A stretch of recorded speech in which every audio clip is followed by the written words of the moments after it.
সকাল সকাল গাড়ি ধরে আজ বেরিয়ে গেলাম জগন্নাথ দেবের দর্শনে। হ্যাঁ, আজ আমরা যাচ্ছি পুরী প্রভু জগন্নাথ দেবের দর্শন করতে, আর সঙ্গে বিশাল সমুদ্রের ঢেউগুলো উপভোগ করতে। তাহলে চলো জয় জগন্নাথ বলে আজকের যাত্রা শুরু করা যাক।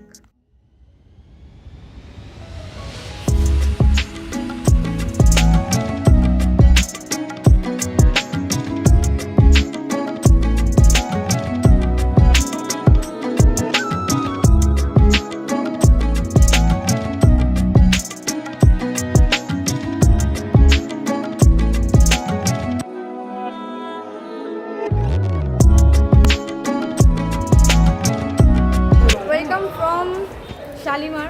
আমাদের যাত্রা হলো শালিমার থেকে পুরী, আর আমাদের ট্রেন এই মুহূর্তে দিয়ে দিয়েছে ধউলি এক্সপ্রেস 12821। তো চলো ট্রেনের ব্যবস্থা কেমন কি সব গিয়ে দেখানো হচ্ছে। নেমে তো গেলাম শালিমার, কিন্তু পেটে যে হচ্ছে ইঁদুরের তোলপাড়। হ্যাঁ, বাড়ি থেকে কিচ্ছু খেয়ে বেরোনো হয়নি। বাড়ি থেকে গাড়ি করে শালিমার আসতে বেশি সময় লাগে না, কিন্তু আমরা যেহেতু বেশি এক্সাইটেড ছিলাম তাই বেরিয়ে পড়েছিলাম অনেকটা আগেই। তো এখন আমরা এসেছি খেতে, আর বাজে 1:40। সামনেই স্টেশনের অপোজিটে একটা দোকান আছে, ওখানেই এসেছি। খাওয়া দাওয়া সেরে চলে আসলাম স্টেশনে। আর এই যে ট্রেনটা দাঁড়িয়ে আছে দেখছো, এইটা হলো হায়দ্রাবাদের ট্রেন, আর আমাদের ট্রেন এই যে শালিমার টু পুরী ধউলি এক্সপ্রেস। এখানে কোনো কারণে হয়তো আমার ভয়েসটা মিস গেছে। এখানে আমি বলছিলাম যেহেতু টিকিট বুকিং করার সময় আমরা সিসি ক্লাসের টিকিটটা পাইনি, তাই নর্মাল 2S সিটিংয়ের 190 রুপিসের টিকিটটা কেটেছিলাম, আর আসার সময় সিসি ক্লাসের টিকিটটা কেটে নিয়েছিলাম। দুটো টিকিটই প্রায় 1 মাস আগে থেকে কাটা। আর এখানে প্রায় 9:15 বাজতে যায় ট্রেন ছাড়ার সময়, তাই তাড়াহুড়ো করে ট্রেনের দিকে এগোচ্ছিলাম। আমরা ট্রেনে উঠে পড়েছি, আর যে যার এখানে সিটের জিনিসপত্র রাখতে ব্যস্ত। আমাদেরও রাখা হয়ে গেছে।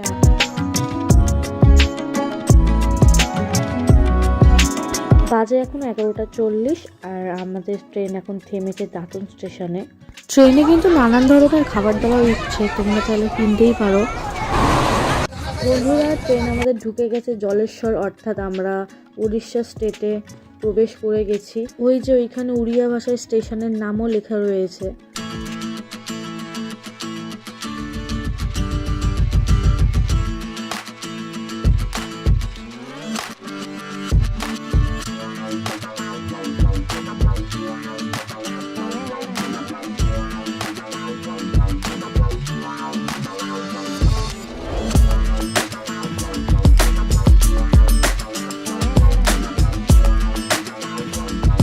সকাল গড়িয়ে হয়ে গেল বিকেল। পিছনে ছেড়ে আসলাম অনেকটা পথ, আর কিছুক্ষণের মধ্যেই আমরা নেমে পড়বো আমাদের গন্তব্য স্টেশন পুরীতে।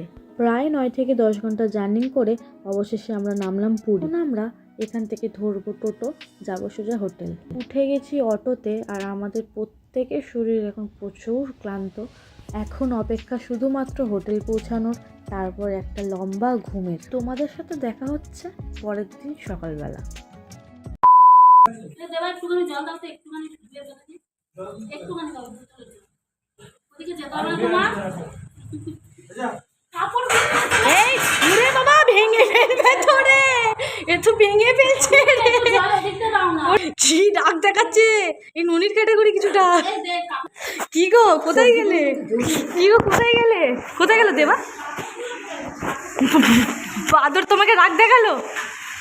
হ্যাঁ, শেষমেশ বাদর ওকে গরম দেখালো সিঁড়ি নড়িয়ে। কি জ্বালা।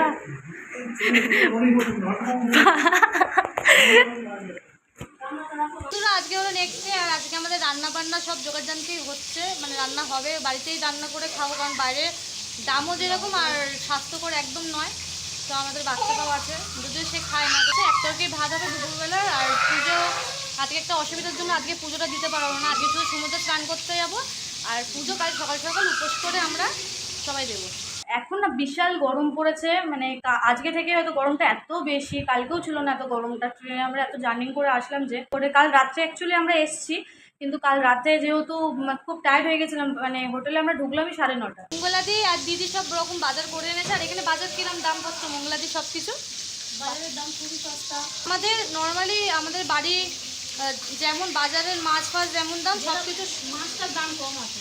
মাছের দাম এখানে কম, আমাদের এলাকার অনুযায়ী এখানে আরও মাছের দাম কম, অনেক রকমের মাছ পাওয়া যাচ্ছে। আমরা কি মাছ কিনে এনেছি মোলাদিটা? আমাদের দুবেলার জন্য একেবারে সাইডিং মাছ কিনে আনা হয়েছে। আর চাল পাল যেরকম সব নর্মাল, আমাদের এলাকায় যেরকম দাম সেরকমই সব কিছু নর্মাল দাম। খাওয়া দাওয়া নিয়ে এখানে কোনো রকম অসুবিধা হবে না। আর বাসনপত্র 100 টাকা নিয়েছে, আর গ্যাস এরকম 120 এরকম নিয়েছে। যেহেতু আমরা সমুদ্র এলাকায় এসে সমুদ্রের মাছ খাই। কালকে যেহেতু আমরা ট্রেন থেকে নেমেছি, ট্রেনটা আধা ঘন্টা লেটে ছিল, তো আধা ঘন্টা লেটে আমরা নেমে তারপরে অতটা জার্নিং করে ছেলেটারও শরীরটা অসুস্থ ছিল, তাই জন্য আর বেশি কিছু কথা বাড়াইনি। আমরা ওখান থেকে সোজা অটো ধরে এইখানে এসে 200 টাকা নিয়েছে। আমরা হোটেলের নাম বলে দিয়েছিলাম, তো ওনারা এখানে এসে ছেড়েছে 200 টাকা নিয়েছে। অন্য অটোওয়ালা যারা আছেন তার ওনারা 400 টাকা চাইছে, কেউ 500 টাকা চাইছে। তো যেখানে যা করার কথা তোমরা বার্গেনিং করে নেবে, মোটামুটি বার্গেনিং করে নেওয়ালে অনেক কমে সস্তায় পেয়ে যাবে সব কিছু। আর বার্গেনিং না করলে ঠকতে হবে, কারণ নতুন জায়গায় সব জায়গায় গিয়ে একটু বুঝে সব কিছু করতে হয়। সন্ধ্যা হতেই চলে এসেছে সমুদ্রের পাড়ে। সন্ধ্যাবেলায় সমুদ্রের দৃশ্য কিন্তু সম্পূর্ণ পাল্টে যায়। তোমরা এখানে সন্ধ্যাবেলাও উঠে দেখা পাবে, সাথে কিছুটা রাজস্থানি ফিলিংও আসবে। এখন আমরা এগোচ্ছি সমুদ্রের দিকে। অসাধারণ ঢেউ, পায়ের প্যান্ট কুটাচ্ছি, পা ভিজে গেলে মুশকিল। এমন প্যান্ট কুচিয়ে নাও পাপা।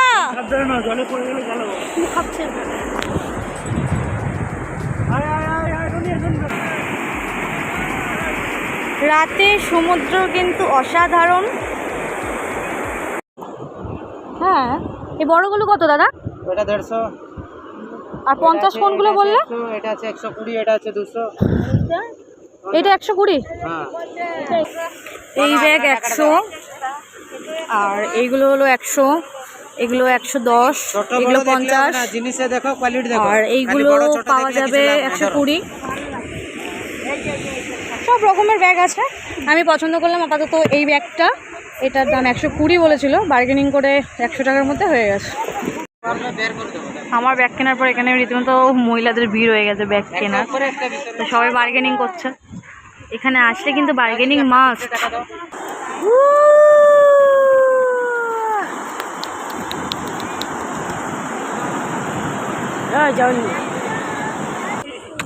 আমরা এই চেয়ার নিলাম, এই চেয়ারগুলো বেশ কমফোর্টেবল। এ চোখে পড়ে না, বালি ছুটছে। কি উঠলে না পুরো গাড়িতে ব্যাগ মনে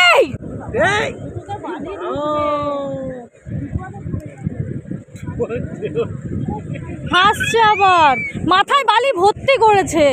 তো আমরা এই চেয়ারটা ভাড়া নিলাম, এইগুলোর ভাড়ার রেন্ট 30 টাকা পার হেড। তোমরা যদি একটু বার্গেনিং করতে পারো, যেমন আমরা করলাম। এখানে বললাম তো, নতুন কোনো জায়গায় এসে প্রত্যেকটা জিনিসে বার্গেনিং করলে কমবেই। তো আমাদের 25 টাকা করে বলছিল, আমরা 5টা নিচ্ছি, ওই 110-20 হচ্ছে, এরকম দিয়ে দিচ্ছি। আর একটু কম নিয়েছে। তো এরকম এই চেয়ারগুলো তোমরা এসে একটু সমুদ্রের পাশে বসে উপভোগ করতে পারো, খুব সুন্দর মনোরম দৃশ্য। নইলে এরকম বাচ্চাটার মতো বদমাইশিও করতে পারো, যার যা মন চায়। রূপম হাই করে। কোনটা কেমন দাম বলো? গোলাপ জামুন, রসগোল্লা, মদন মোহন, কি বললে? ছানা গজা, খিরিমন। সবই 10 তো? কি না রসগোল্লা? এটাই খাও, রসগোল্লা তো খাই প্রায়। মাস্টার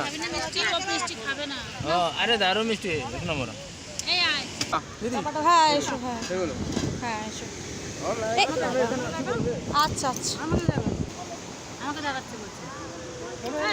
কিসব কাণ্ড কারখানা করে বেড়াচ্ছে দেখো।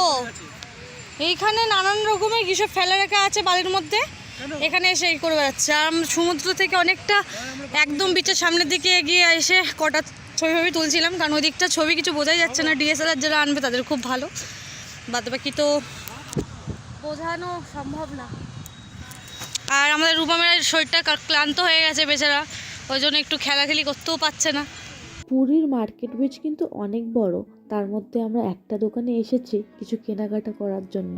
অনেক কেনাকাটা করাও হয়ে গেছে। এখানে রয়েছে জগন্নাথ দেবের নানান রকমের মূর্তি, চুম্বক, ঘর সাজানোর জিনিস থেকে বাচ্চাদের খেলনার কোনো কিছুরই অভাব নেই। এখানে দেখো কি সুন্দর ছোট ছোট সিঁদুরের কৌটো, তারপরে আরো অনেক কিছু সুন্দর সুন্দর ছোট ছোট জিনিস রয়েছে। মেয়েদের মন যা দেখি তাই নেই, এরকমই তো মনে হচ্ছিল আমার ওই দোকানে দাঁড়িয়ে দাঁড়িয়ে। শুধুমাত্র ওই দোকানে না, আরো অনেক দোকান থেকে কেনাকাটা করেছি আমরা। ওই সেলফি, এই যে এদিক এদিক।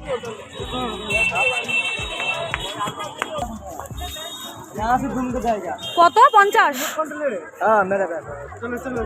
আর লাইট ফাইট নেই গাড়িতে? হ্যাঁ, লাইট ফাইট চালাও। হ্যাঁ, এই বাচ্চাদের গাড়িগুলো 50 টাকা। তো তোমরা বাচ্চাকে চড়াতেই পারো, আমাদের বাচ্চা যেহেতু গাড়ি ভালোবাসে তাই ওকে নিয়ে একটু গাড়ির দিকে যাওয়া। এই বাবা সাবধান। তো বন্ধুরা, আমরা এই বাড়ি আসলাম, আজ এখন 9:15, আর 9:15 সময় বাড়ি আসলাম। বাড়িতে কিছু খাওয়া দাওয়া করে এসেছি আর অনেক কিছু জিনিসপত্রও কিনে এনেছি। মার্কেট থেকে আমরা এইসব জিনিসপত্রগুলো কিনেছি। এই যে এইগুলো হলো চুম্বক, এগুলোর দাম বলেছিল 20 করে, আর এটা হলো পুরো সেট, 4টে 100 টাকা বলেছিল। সুন্দর একটা প্রদীপ, খুব সুন্দর পছন্দ হয়েছে। এটা কি জিনিস পুরা আমার সবাই জানে, পুরা আমার সবাই জানে। এটা হলো একটা 10 টাকার প্রদীপ, কাঁচের, খুব সুন্দর প্রদীপটা। যাই হোক, আজকে ভিডিওটা এইটুকুই। যদি ভিডিওটা তোমাদের কাজে লেগে থাকে তাহলে অবশ্যই একটা লাইক করো, আর যদি ভালো লেগে থাকে তাহলে সাবস্ক্রাইব করে দিও। নেক্সট ভিডিওতে দেখা হবে আবার, ততক্ষণের জন্য টাটা।